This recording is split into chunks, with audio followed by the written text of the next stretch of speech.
Boa noite, meus irmãos. Boa noite a todos aqueles que estão nos assistindo agora pelo Face. Deus abençoe a vida de todos. E hoje nós vamos então ir para a nossa penúltima aula do Evangelho de João. João capítulo 11. Então hoje será a nossa penúltima aula do Evangelho de João. Só lembrando as primeiras aulas, eu disse que João ele não segue a ordem cronológica, vocês lembram disso, ele não segue uma ordem cronológica dos fatos, e ele então fala acerca das 7 falas que Jesus pronunciou acerca de eu sou o bom pastor, eu sou a porta das ovelhas, eu sou a água da vida, eu sou a ressurreição e a vida, é o que nós vamos ver hoje, eu sou a porta das ovelhas, eu sou a videira verdadeira, e João também enfatiza 7 grandes milagres de Jesus. Então, esta é uma das diferenças de João dos outros evangelhos. E João capítulo 11, que é o que nós vamos ver hoje, João capítulo 11, João enfatiza a última expressão de Jesus e o último milagre de Jesus, que é a ressurreição de Lázaro. Então, depois desse momento aqui, Jesus já está indo para o encerramento do seu ministério, tendo em vista a sua morte e a sua ressurreição. Então, João capítulo 11, no versículo 25, nós temos aqui a fala de Jesus, que ele diz assim: disse-lhe Jesus, eu sou a ressurreição e a vida. Quem crê em mim, ainda que morra, viverá. Esta expressão, ela faz parte das 7 vezes que Jesus usou eu sou. Agora, esta aqui, como sendo a última expressão do livro de João, ela está dentro de um contexto. E esse contexto aqui é um contexto de morte, é um contexto de perda de Jesus começa o capítulo 11 falando que Jesus foi para uma aldeia chamada Betânia. Essa palavra Betânia, ela tem, ao longo dos anos, ao longo do tempo, ela foi ganhando vários significados. O último significado dela, por ser uma aldeia, ela ficou sendo conhecida como a aldeia de Maria, Marta e Lázaro. Mas a palavra Betânia, ela significa, tem vários significados. Um deles é casa da aflição, porque a palavra Betânia, que vem de Beit Anania, que é casa de Ananias. Então a palavra casa em hebraico é Beit. Então por isso chama Betânia. Era chamada de casa da aflição. Depois ficou sendo chamada de casa das tâmaras, depois casa dos figos, e depois ficou conhecida como casa da dor. Mas ela ficou depois conhecida como sendo, essa aldeia, Betânia, ficou sendo conhecida como a casa, a aldeia, o lar de Marta, Maria e Lázaro, por causa desse episódio aqui, que somente João é quem descreve, esse episódio da ressurreição de Lázaro. E Betânia tinha um fator importante no ministério de Jesus. Às vezes nós lemos e passa desapercebido. Mas Betânia era um lugar onde Jesus ia para descansar. Sempre que Jesus estava cansado fisicamente e emocionalmente, ele ia para Betânia. E ali era o lugar dele descansar. Era uma vila tranquila, pacata, silenciosa. Então sempre que Jesus queria recuperar as suas forças, ele ia para Betânia. Então ele fez amizades ali. Então nós temos aqui a amizade de Jesus com Lázaro, a quem ele amava, e Marta e Maria. Maria não é a mãe de Jesus. Maria é a irmã de Lázaro. Não é a mãe de Jesus. E quando Jesus ressuscitou, ele ficou 40 dias ressurreto, antes de ser assunto aos céus. Antes de ir ao céu. E quando ele foi despedir dos seus discípulos, ele despediu lá no Monte das Oliveiras, que ficava na aldeia de Betânia. Então, o último lugar dele foi nesse lugar, nessa aldeia chamada Betânia. Então, o capítulo 11 nos conta a história da ressurreição de Lázaro e as suas irmãs Marta e Maria. E é justamente nesse contexto, na morte de Lázaro, que Jesus disse: eu sou a ressurreição e a vida. Só que quando nós lemos o capítulo 11, quem leu o capítulo 11, pôde observar que aqui tem muito a ver conosco. Nós podemos nos encontrar estudando o capítulo 11, principalmente na personalidade e dos discípulos que estavam com Jesus. É possível nós vermos muito de nós, muito da nossa característica religiosa, porque esse capítulo 11 revela a cegueira religiosa, uma religiosidade travestida de espiritualidade, mas não é. Então parece aqui que nas falas, principalmente das irmãs de Lázaro, parece que havia uma espiritualidade sadia e no fundo, não era. E nós vemos aqui algumas falas de alguns discípulos, principalmente Tomé, que revela muito do que nós somos e de como nós estamos também. Então, vamos entender um pouco e vamos nos encontrar aqui. Então, o contexto é esse. Jesus, ele estava na Judéia, longe de Betânia, pelo menos 2 dias de caminhada. Ele estava longe da cidade de Betânia. Quando Lázaro, que era amigo de Jesus, Lázaro adoeceu. As irmãs de Lázaro mandam avisar a Jesus. Então esse é o contexto. Por exemplo, vamos ver os primeiros versículos para a gente criar uma linha de raciocínio. Por exemplo, o capítulo 11, versículo 1 diz assim: estava enfermo Lázaro, de Betânia, da aldeia de Maria e de sua irmã.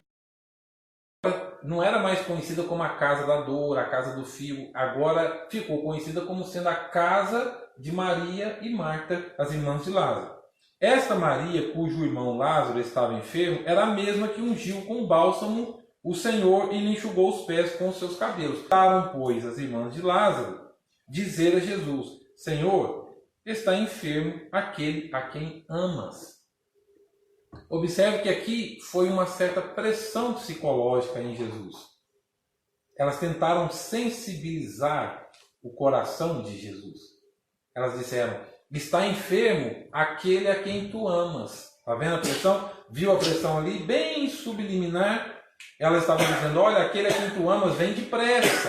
Aquele a quem tu amas está enfermo. Elas tentaram bater uma pressão psicológica em Jesus. E nós fazemos isso.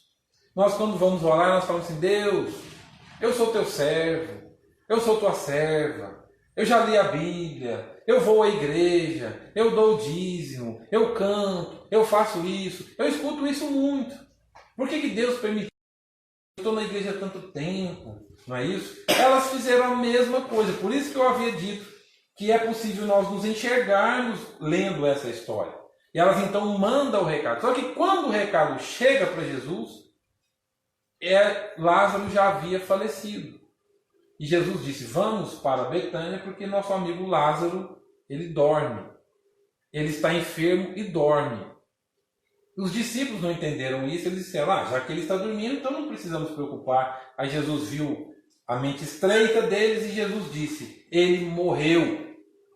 Ele morreu. Agora, há uma declaração de Jesus aqui interessante, como foi a declaração de Jesus com o cego de nascença. Quando o cego de nascença, os discípulos perguntaram: quem foi que pecou? Lembra disso quarta-feira passada? Quem foi que pecou? Ele ou seus pais? E Jesus disse: nenhuma coisa nem outra. Esta enfermidade é para a glória de Deus. O mesmo acontece com Lázaro. E Lázaro disse: esta enfermidade, o que aconteceu com Lázaro é para a glória, para que se manifeste a glória de Deus. Quando Jesus leva 2 dias para chegar lá. E Jesus então chega atrasado. E Lázaro já havia morrido. Aí os discípulos, principalmente Tomé, que Tomé era engraçado, todas as falas sempre revelam quem somos. Eu quero ver primeiro isso aqui. Lembra disso? Se eu não ver, Tomé, ele tinha os seus predicados, mas Tomé, ele fala uma coisa aqui que revela muito do que somos. Por exemplo, no capítulo 11, o versículo de número 16, quando Jesus fala assim: vamos para a aldeia de Betânia. Tomé diz assim no versículo 16: então Tomé, chamado Dídimo, disse aos discípulos: vamos também nós e morreremos com ele. Um discípulo que andou 3 anos com Jesus, que viu os milagres que Jesus fez, ainda tinha uma mente totalmente negativa. Olha para você ver, Tomé viu a multiplicação dos pães e dos peixes. Tomé viu Jesus ressuscitar a filha de Jairo. Tomé viu Jesus andar sobre as águas. Tomé viu Jesus expulsar demônios. Tomé viu transformar água em vinho. Tomé viu todos os grandes milagres que Jesus fez. O mudo falar, o cego enxergar. Mas a mente do cara ainda era uma mente negativa. E isso pode acontecer comigo, e isso pode acontecer com você. Porque nós, por mais que creiamos em Cristo, nós podemos ter uma mente negativa. E Tomé, ele disse aos discípulos, ele conversou entre eles. Ele disse, se nós formos, nós também morreremos com ele. Gente, morrer com Cristo era um privilégio. Não é isso? E Pedro disse, jamais deixaremos com que isso te aconteça. E ele disse, se nós formos, nós vamos morrer com ele. Aí disse que Jesus foi para lá. Aí quando Jesus vai lá, acontece um outro fenômeno travestido de espiritualidade, mas que na verdade revelava uma incredulidade. E isso também é possível acontecer conosco. Muitas das nossas afirmações religiosas, elas estão travestidas de incredulidade. Muitas das afirmações que nós fazemos ou cantando, ou pregando, ou testemunhando, na verdade está revelando o oposto do que está dentro de nós. E aconteceu isso com Marta e Maria.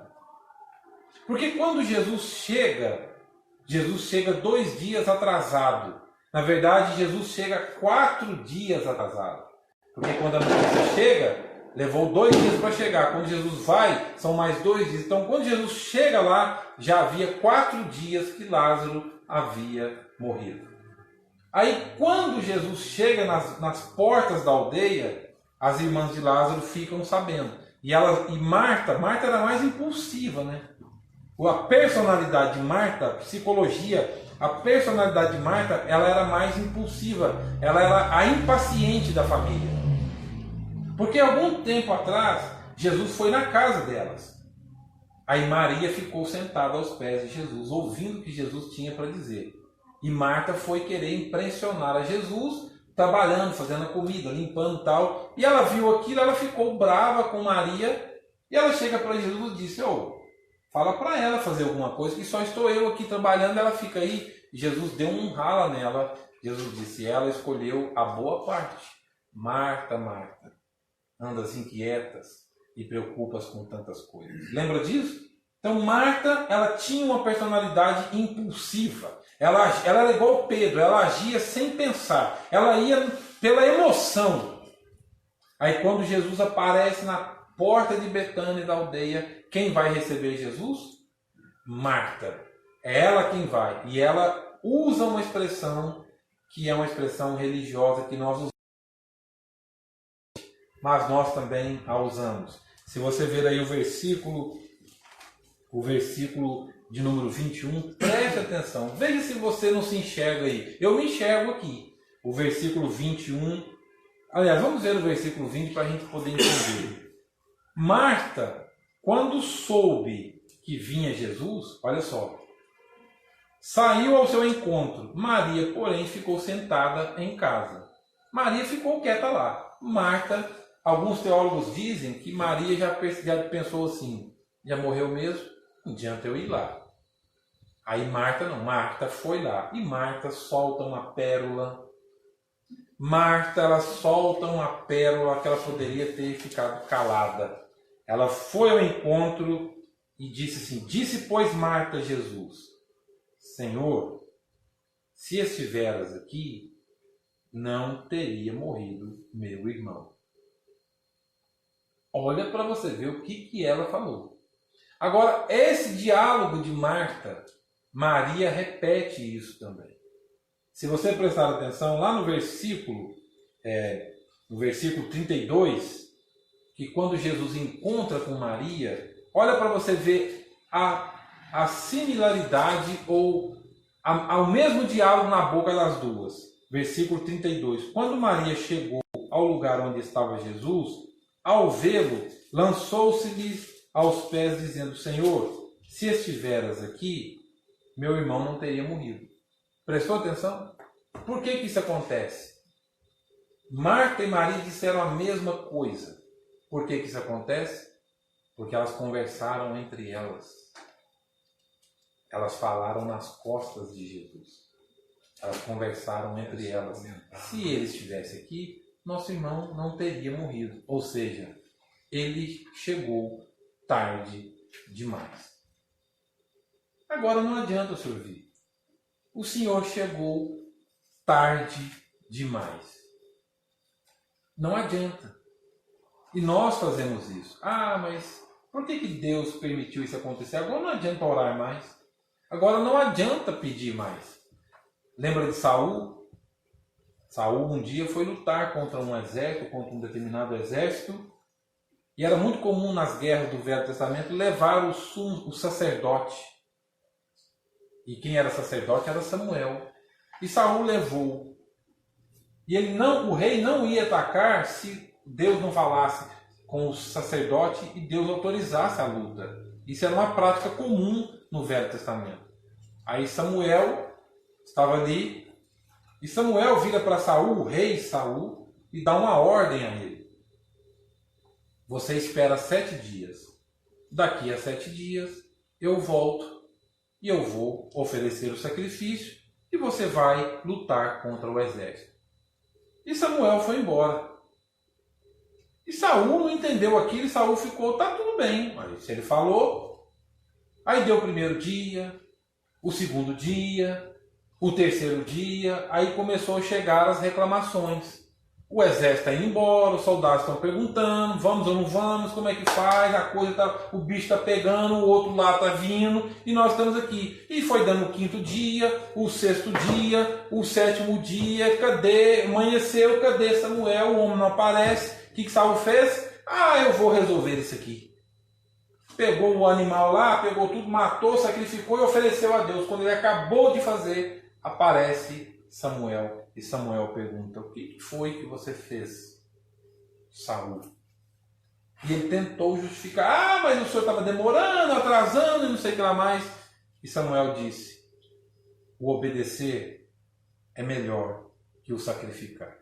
O sacrifício, a devoção a Deus revelava a sua incredulidade. Aí diz a Bíblia que o Espírito Santo retirou-se de Saul por causa disso. Agora nós temos um outro momento com Jesus. Se o Senhor estivesse aqui.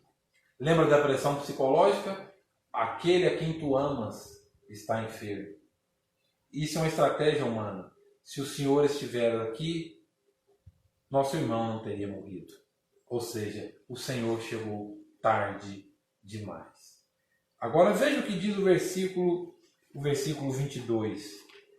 Agora veja a arguição dela, o argumento dela, a incredulidade travestida de espiritualidade.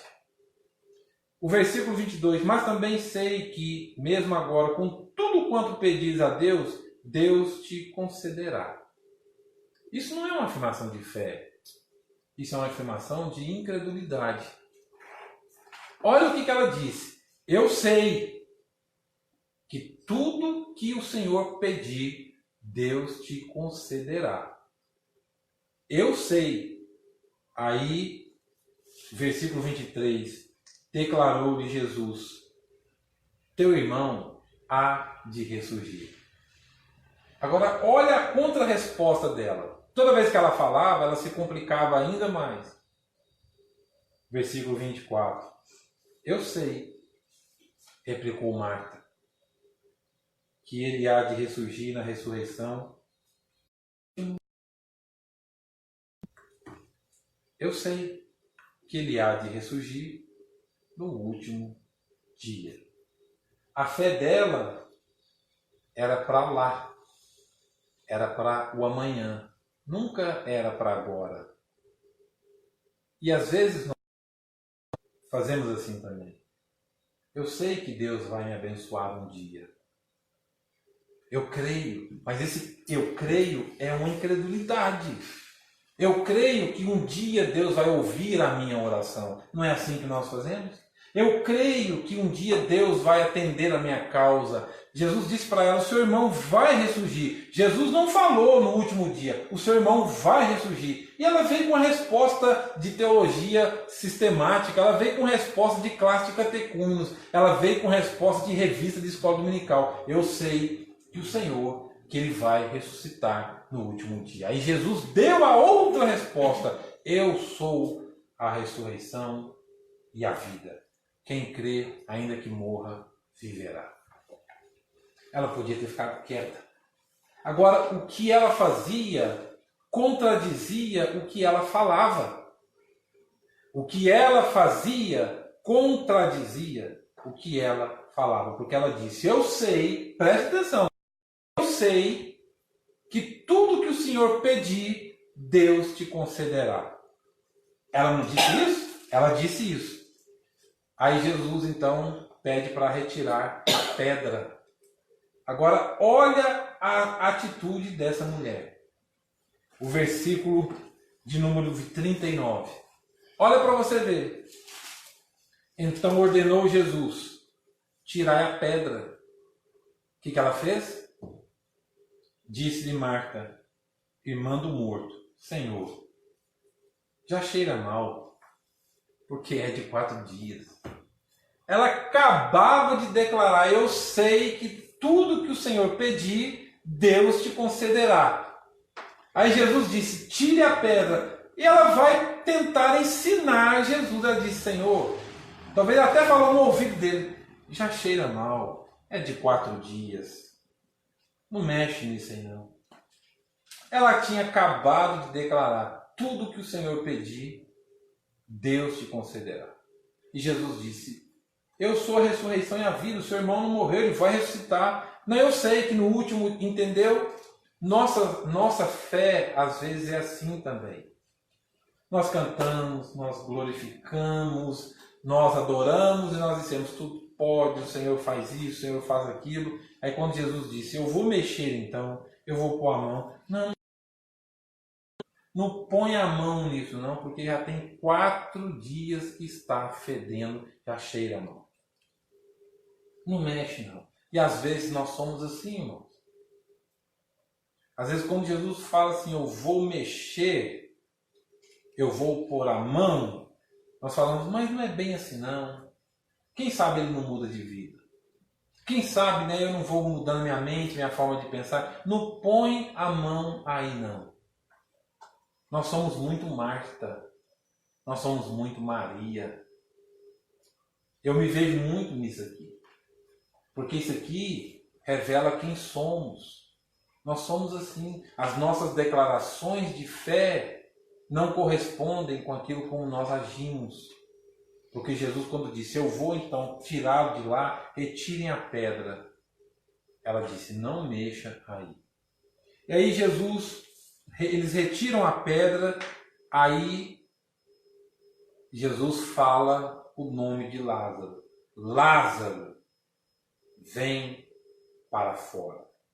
Isso aqui cientificamente falando, isso aqui é muito interessante. Porque o texto diz que ele estava morto há 4 dias.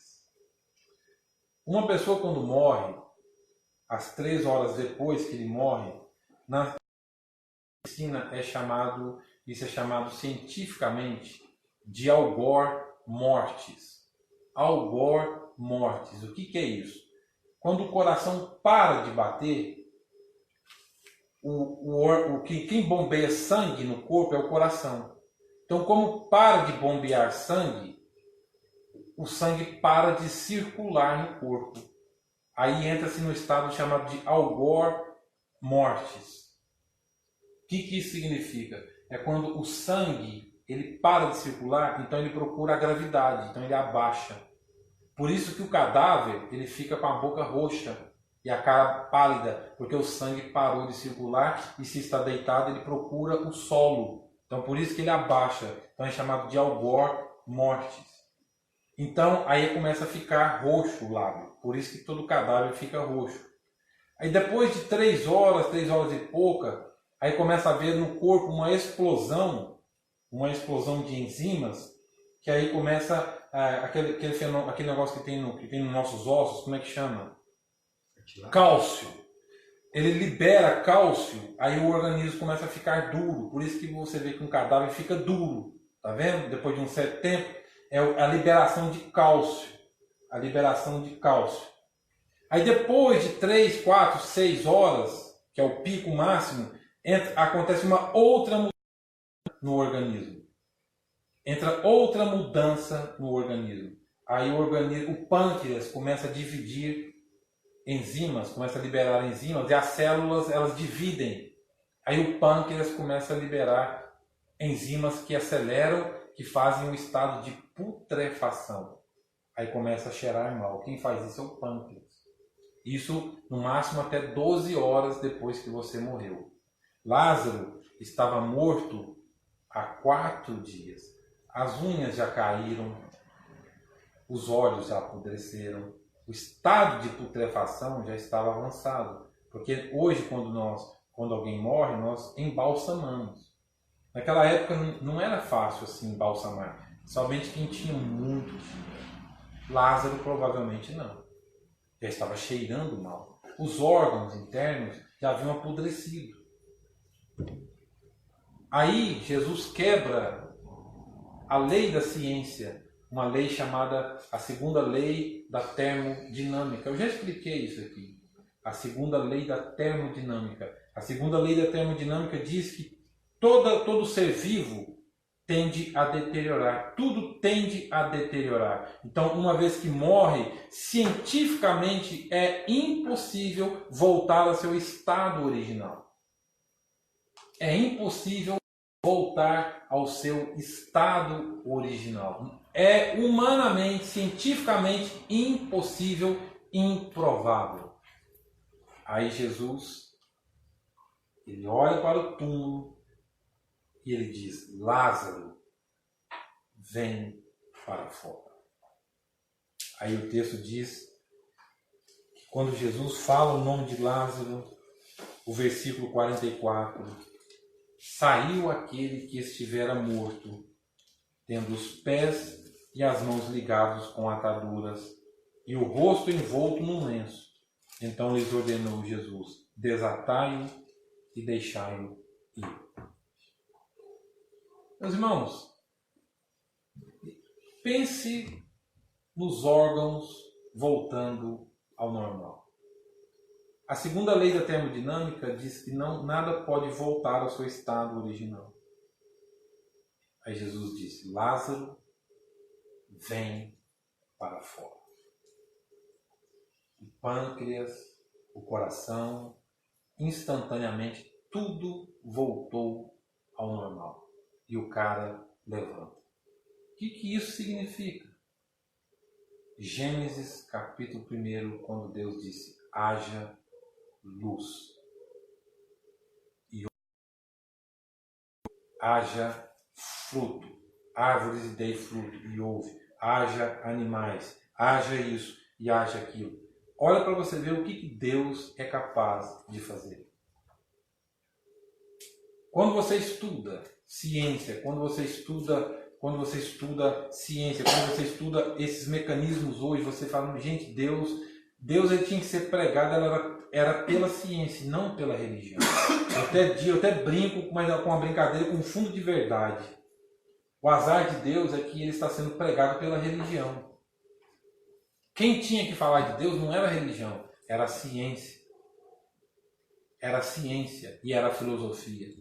Não era a religião. A religião, ela estraga Deus, ela enfeia Deus, ela torna Deus um abjeto. Não objeto, abjeto, aquilo que é repudiado, aquilo que é repulsivo.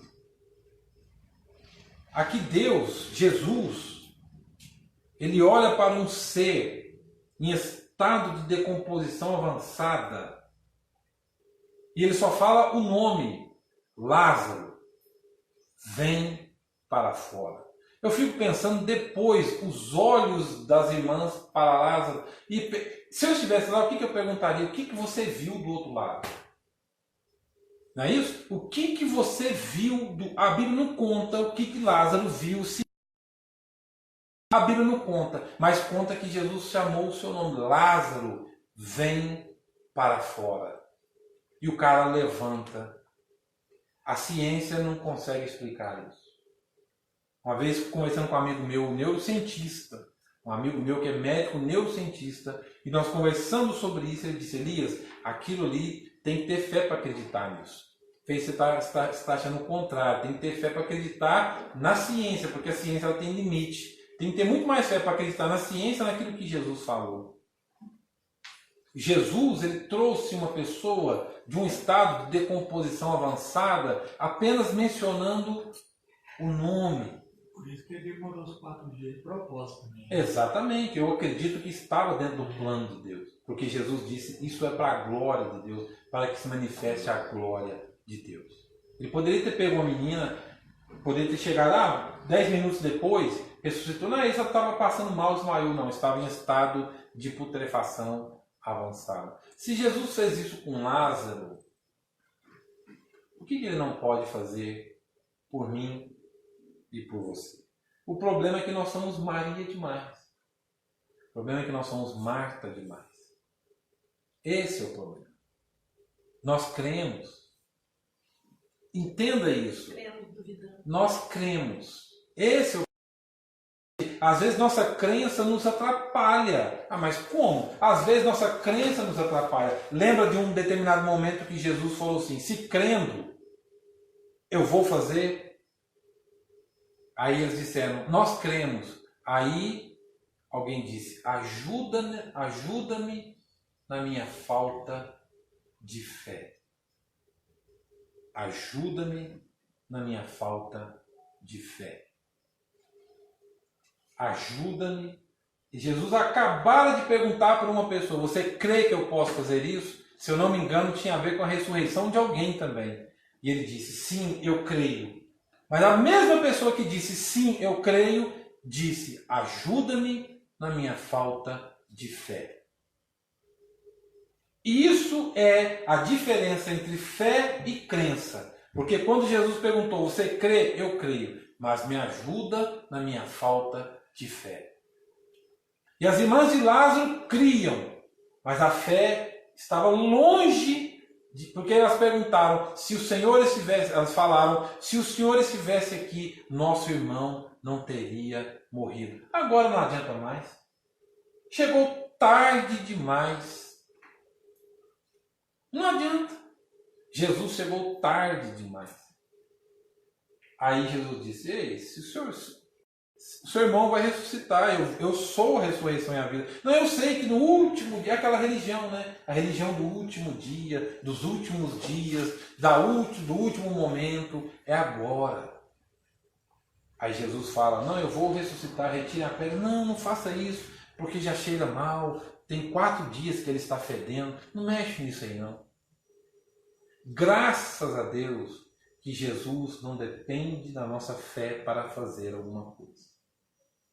Graças a Deus que a nossa fé não é instrumento de corda.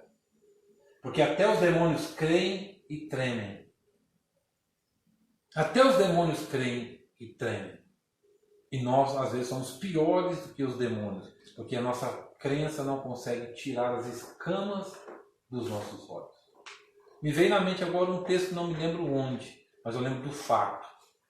Em um determinado lugar em que Jesus estava, que diz assim, não fez ali muitos milagres por causa da incredulidade deles. Tem um momento desse na Bíblia. Depois alguém aí online, alguém que está em casa, alguém aqui, procure ler, que diz assim, não fez ali muitos milagres por causa da incredulidade deles. Meus irmãos, nós temos que tomar. Porque as nossas afirmações espirituais, ditas espirituais, nossas afirmações dogmáticas, religiosas, nada mais é ou nada mais são do que um ateísmo travestido de incredulidade, travestido de fé. Hoje, se você prestar atenção nas orações que são feitas por aí, as orações são muito mais uma denúncia de incredulidade do que fé. Eu fico às vezes vendo aqueles programas de televisão, né? Eu fico vendo as mensagens subliminares ali, nas entrelinhas das coisas. Aí aparecem aquelas pessoas que são... Algumas pessoas entram de muleta no templo, né? Aí sai mancando. Pô, mas que cura é essa, né? Que pela metade, mas tudo bem. Aí sai lá mancando, levantando a muleta. E quando levanta a muleta, o pregador ri e fica assim, nossa, Deus curou. Gente, que espanto que há em Deus curar. Eu não me admiro disso. Eu, sinceramente, não me admiro disso. Não me admiro. Por quê? Porque eu sei quem Deus é. E não pelo que Deus faz. E não pelo que Deus faz. Nós não devemos estar atrás do que Deus faz, e sim do que Deus é. E sim do que Deus é. E hoje essa isca que se usa hoje para as pessoas é acerca daquilo que Deus faz. Isso o que Deus faz. Jesus disse para Marta e Maria, eu sou a ressurreição e a vida. Eu sou a ressurreição e a vida.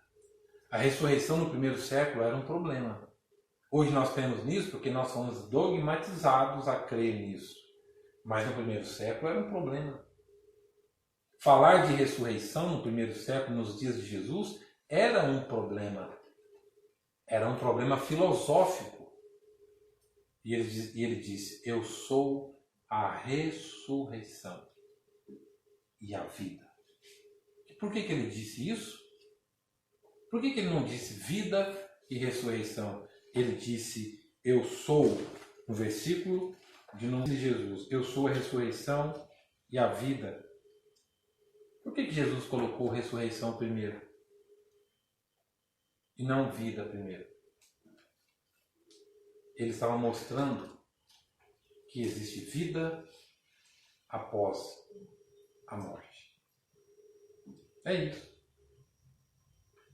Existe vida após a morte. Eu sou a ressurreição e a vida. Aquele que morra, ainda que morra, viverá.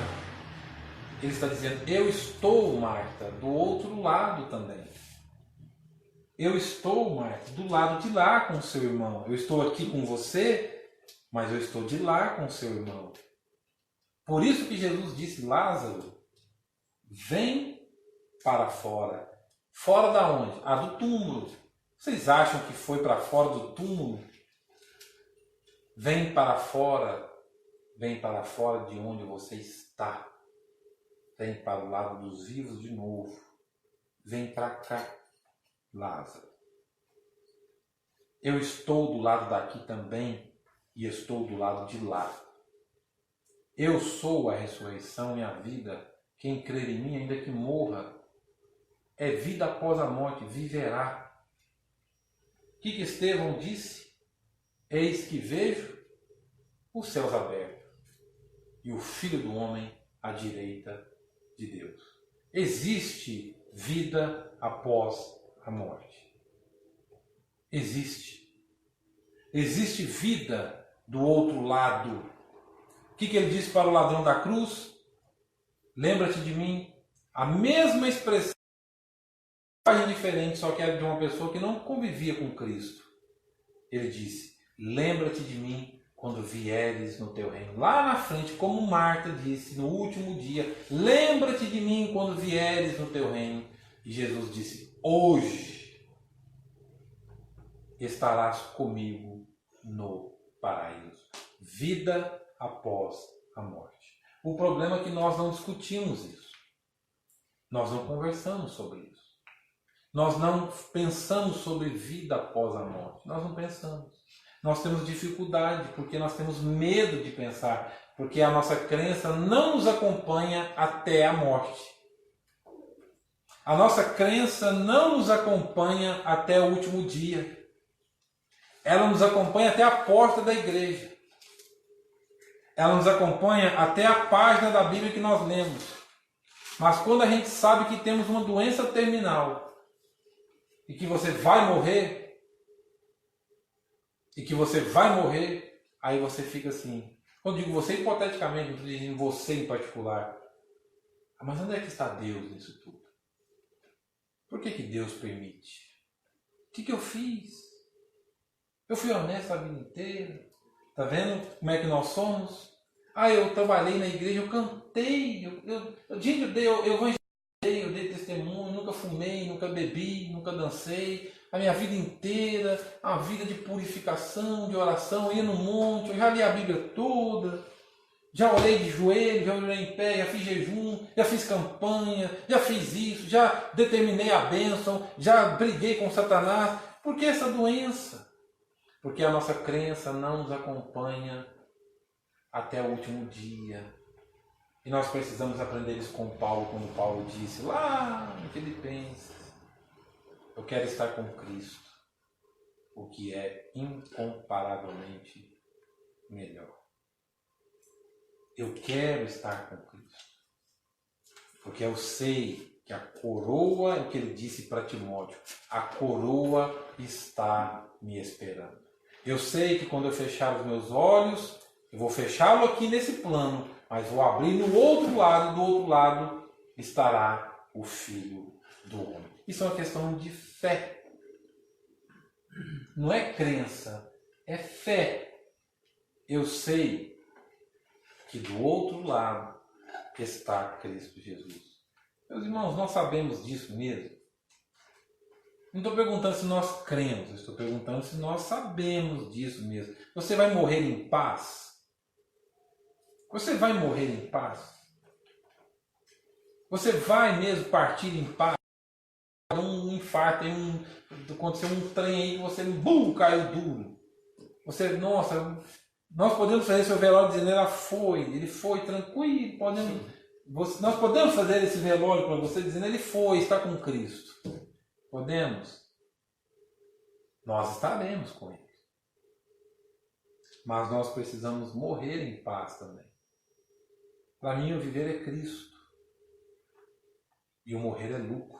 É o que disse Paulo. Para mim, o viver é Cristo. E o morrer é lucro. Nós temos que aprender isso.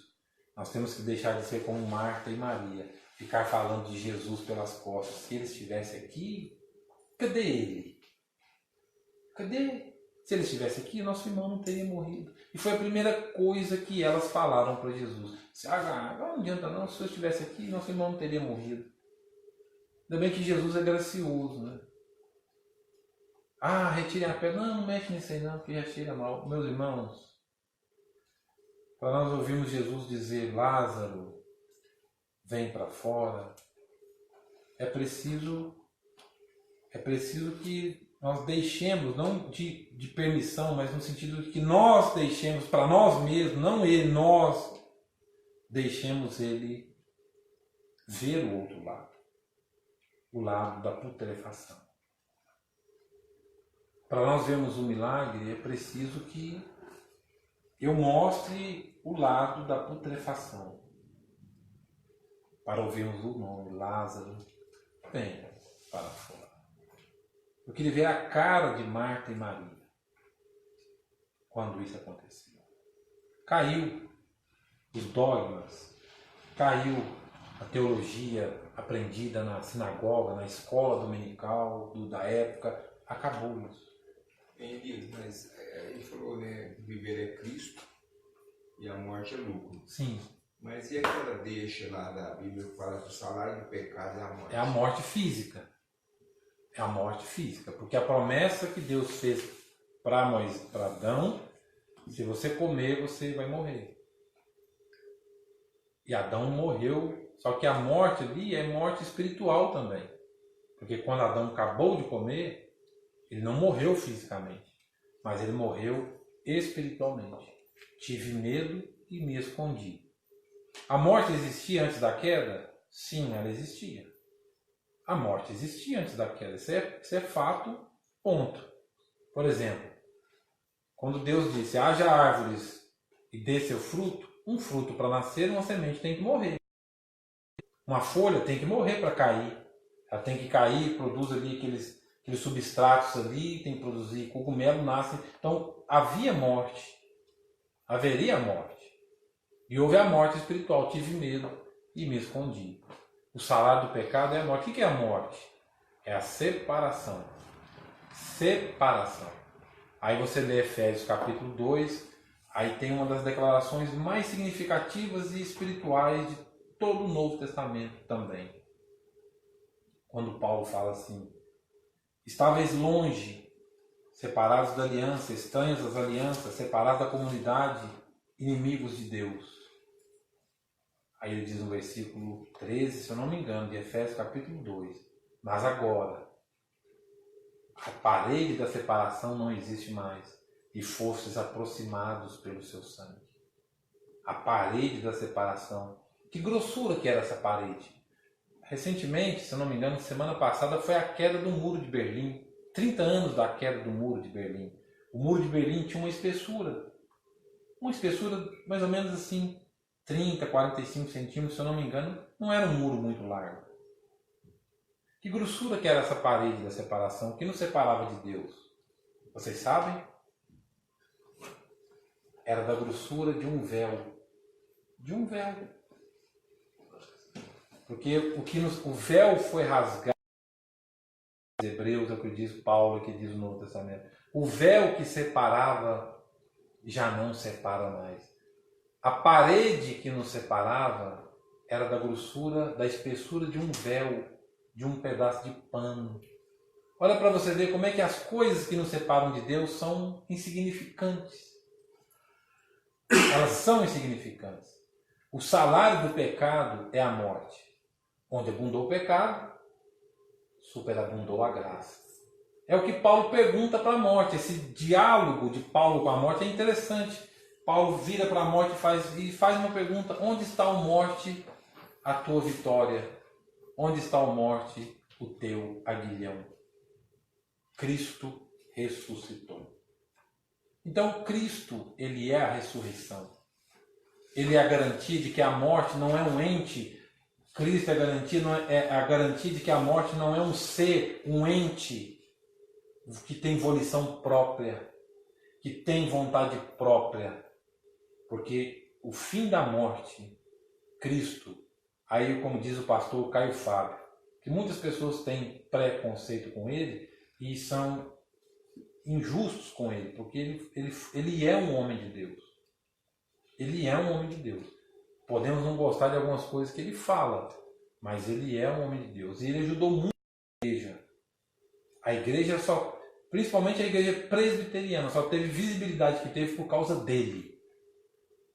E o pastor Caio Fábio disse uma frase que eu replico ela: a morte não mata ninguém. Porque Cristo venceu a morte. A morte não mata ninguém. Ela não pode matar. Porque ela não tem vontade própria. Ela não tem volição. Quem fecha os olhos de alguém e o traz para perto de si é Cristo Jesus. É Deus. Porque o Espírito volta a Deus e volta a Deus que o deu. Então a morte, ela não é um ente que age por livre e espontânea vontade. A morte tem um limite. O limite é a vontade de Deus. Que nós aprendamos a deixar de ter aquelas afirmações religiosas e possamos falar: Deus, eu sou incrédulo. Eu sou. Eu sou incrédulo. Há momentos em que eu penso que não adianta orar. Há momentos em que eu penso que não adianta pedir. Há momentos em que eu penso que não adianta tentar achar resposta nas Escrituras. Há momentos em que eu penso que orar para quê? Orar para quê? Mas nós fazemos as afirmações. Eu sei, eu canto, eu adoro, eu reconheço. Nós falamos sobre para as pessoas, mas lá no fundo, no fundo, não adianta tirar a pedra porque já cheira mal. E dentro de nós o que cheira mal é a nossa incredulidade. Que ouçamos Jesus dizer: Lázaro, vem para fora. Lázaro, vem para fora. Jesus é Deus. E é esse Deus que tem o controle da vida e da morte. E eu sei que há vida após a morte. Então eu não preciso temê-la. Não preciso. Não preciso ter medo da perda de alguém, de um ente querido, seja filho, seja mãe, seja pai, seja irmão, seja esposo.